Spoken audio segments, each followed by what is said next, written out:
मैंने ये छोटी सी पाली, जैसे ये बच्चे हैं और इसे पाल रही है, ऐसे ये पाली मैंने घर की। अभी चोला की हरिओम हरिओम गिरोह का एक पर्दाफाश किया है, क्या है पूरा मामला? देखिए, बुलंदशहर की स्वाट टीम और गुलावटी थाना पुलिस के द्वारा एक बड़ी उपलब्धि प्राप्त की गई है।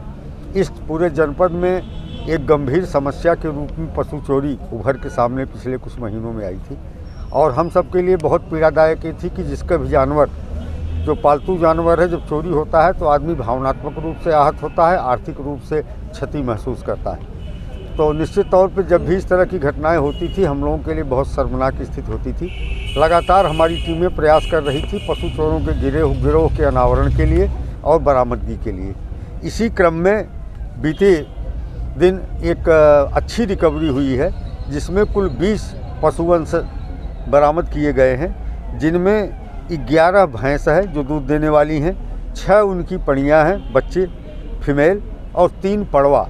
इस तरह से कुल 20 की संख्या में बरामदगी हुई है और ये जो बरामदगी हुई है अगस्त माह से लेकर परसों तक की चोरी के भैंसें हैं। भैंसों के स्वामियों को बुला लिया गया है, मुकदमे पूर्व से दर्ज रहे हैं और लोग बिल्कुल भावनात्मक रूप से बहुत प्रसन्न हैं। कई लोग तो भैंस को पकड़ के रोने भी लगे। और एक अभियुक्त और गाड़ी बरामद की गई है। साजिद उर्फ चुमड़ा नाम का अभियुक्त है जो गुलावटी थाना क्षेत्र का रहने वाला है। इसके 5 अन्य साथी हैं जो फरार हैं, जिनकी गिरफ्तारी के लिए हम लोग अलग से प्रयास कर रहे हैं। तो इस प्रकार एक बहुत ही महत्वपूर्ण उपलब्धि ये रही है। चिड़ावक गांव में इन पशुओं को अलग अलग रखा गया था और इनके कब्जे से वो गाड़ी भी मिली है मैक्स की, जिसमें ये रात को चोरी के बाद जानवर को लेके जाते थे। सर, कितने मामलों में ये वांछित चल रहा था?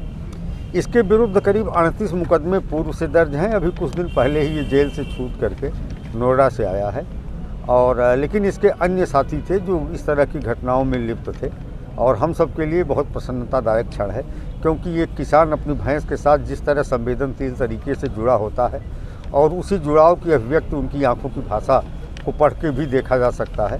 तो निश्चित तौर पर ये बरामदगी तो अपनी जगह है, अभियोगों का अनावरण अपनी जगह है, पुलिस हमेशा प्रयास करती है, लेकिन इस तरह की जो रिकवरीज हैं ये निश्चित तौर पर संतुष्ट देती हैं, जॉब सेटिस्फैक्शन देती हैं। सर, रामपुर में भी भैंस ऐसे ही आई थी, मंत्री जी की एक भैंस चोरी हो गई थी जब पुलिस ने। देखिए, आम आदमी की भैंस है, उन गरीब आदमियों की भैंस है जिनकी कोई पहुंच नहीं है और चूँकि ये चोरी की घटनाएं लाख 1.5 लाख की होती हैं, लेकिन एक गरीब आदमी की भैंस एक बड़े आदमी के फार्चूनर से ज़्यादा कीमती है।